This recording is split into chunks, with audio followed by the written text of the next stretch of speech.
such as Point Break, pictured them as a carefree bunch obsessed only by big waves and the pursuit of the adrenaline rush. With me in the studio, someone who would urge you to think again.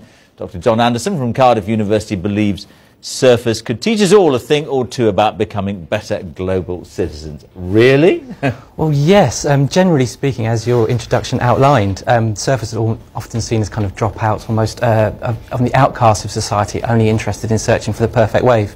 But if you look at it from a human geography perspective, and I'm a human geographer working out of Cardiff, you realise that the connections that tie surfers into the places around them are really quite strong. Human geography is all about the relationships between people and places, and in that the places around us are actually part and parcel of who we are, form our identity.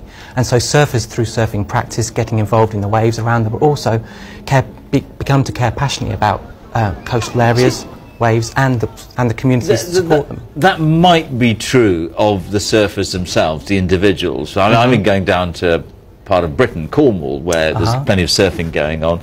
Miserable at it, I have to say.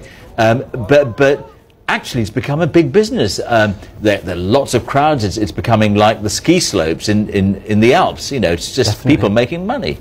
Well, yes, and often that surfer dude image, that kind of outcast from society, does sell T-shirts, hoodies and surfboards, of course, and it's quite a kind of almost a kind of rebellious attitude.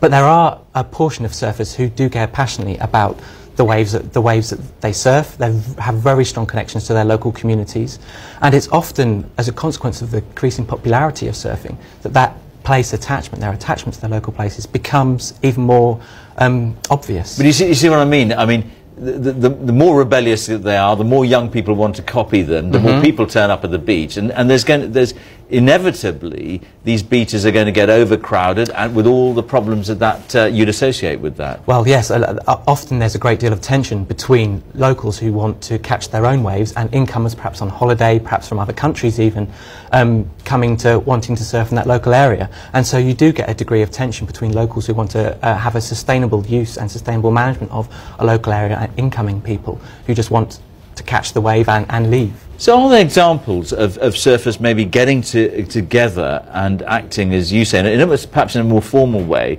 of getting together and trying to protect the environment, protect the oceans? There's a whole range of examples from Surfers Against Sewage, which are particularly environmentally orientated.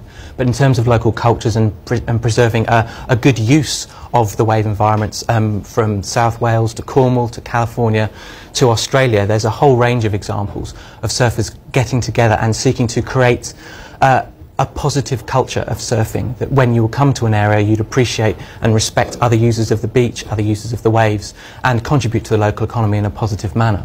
All right, we're going to leave that. Are you a surfer? I'm a kayak surfer. A kayak surfer. All right, that's another whole topic again. All right, thanks very much, John Anderson.